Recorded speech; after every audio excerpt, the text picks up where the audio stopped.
Sorry. Thank you for talking to me today. Firstly, would you be able to explain what your job role is and who you work with?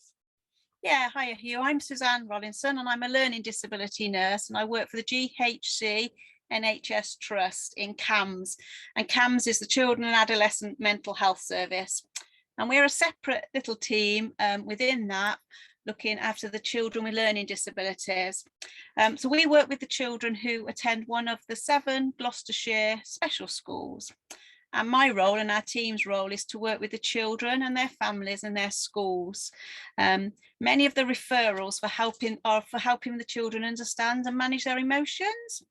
Often these children are presenting with sometimes challenging behaviours as they're finding communicating their needs and their wants and dealing with their emotions quite difficult. So we try and help the schools and the families and their parents all look for the triggers of these behaviours, and then all working together we try and devise a positive behaviour support plan. So it's a behaviour plan that can go with them and everybody's doing the same as the plan. So we get referrals for that kind of work, and also for diagnostic work for diagnoses of the children, support with their mental health generally, sometimes support with puberty work, helping the young children understand body changes and what happens as you're a teenager. And we get asked for help with continence, but not the usual continence if you were like when you're younger learning to be potty trained, that kind, more continence when the children use their continence or wetting themselves, as we could put it, as a behaviour. So it's about behaviours and strategies really. So we work collaboratively with all the people who were in that child's social network and educational network. Great, that sounds like a really important role. So how is your work delivered? For example, is it in person, in schools, at home, or in other environments, or in other ways? Like you said, Huw, it's with all of those. So I'm usually in my car, travel around quite a bit, even with COVID. I work with the families, so I often go and see the parents, or grandparents, whoever's, and the carers, foster parents, whoever's looking after the children at their home. See the children at home, I'd see them at school. I also try and observe them wherever they are. So if they're doing, like, they have a childminder after school or an after school club, we try and see them in all settings, because we know we all behave differently in different settings. So it's about trying to get an overview. And then I spend a lot of time in schools, the special schools, observing the children and assessing their needs. And then sometimes we'll do one-to-one work with them, emotional literacy, or work about how to keep safe. Sometimes the children come into clinic, very rarely really. It's usually we're at their house or we're at their school. Sometimes I do group work with a few children at school, but it's usually one-to-one work with and often my work's with the family, because it's giving the families the confidence and the support to be able to carry out these things. So we also do some parenting courses with the family, some work with families about keeping themselves safe. So yeah, it's a lot of work with the families to encourage them really. That's very interesting. I think you may have partly already covered this, but when it comes to mental health support for young people with learning disabilities, what about the services that you provide is specific to children who have learning disabilities? Yeah, and I think what we're trying to do is anything you would do with any other young person, we would do the same, but it's very much more simplified. And it's what we need to do first of all is to get to know that child and know what motivates them, what interests them, so that we can use that to work individually with them.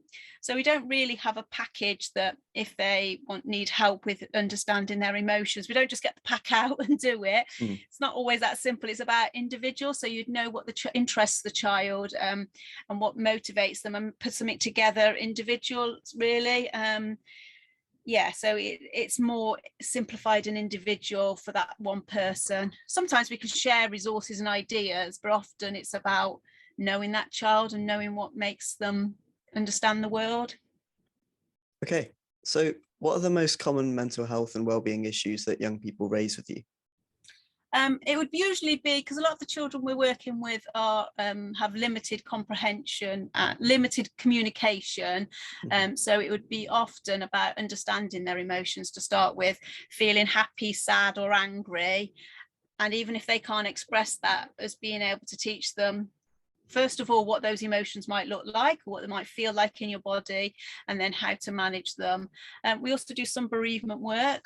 Sadly, lots of the children I work with have lost a parent and grandparents, and it's about understanding that. So most of it is about understanding what we would consider quite our basic emotions, and how to cope with them, really. Okay, so leading on from that, what would be your top tips for young people who think they might be experiencing those kind of issues? I think the top tips would be to talk to someone, ask for help. Don't feel that you're the only person that feels that way.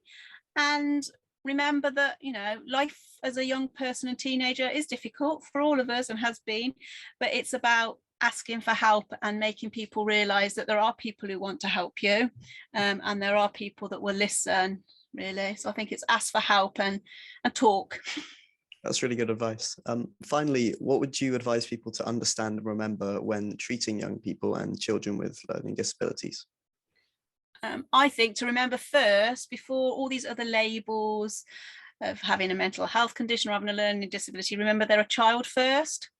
Mm-hmm. Just that they are a child, and to also remember that everybody's individual, and remember that get to know somebody, get to know what interests them and what likes, treat them with respect, and remember that even if they can't tell you or can't very easily verbally communicate it, they've got aspirations and wants, and encourage them to be themselves, really. But I think remember they're a child or a young person.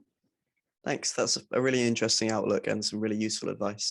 Any professional or any special school can refer to the CAMHS Learning Disability team. It's quite easy to refer, but it is, it's any professional or any of the special schools can refer. Thank you very much for your time. Thank you, Huw.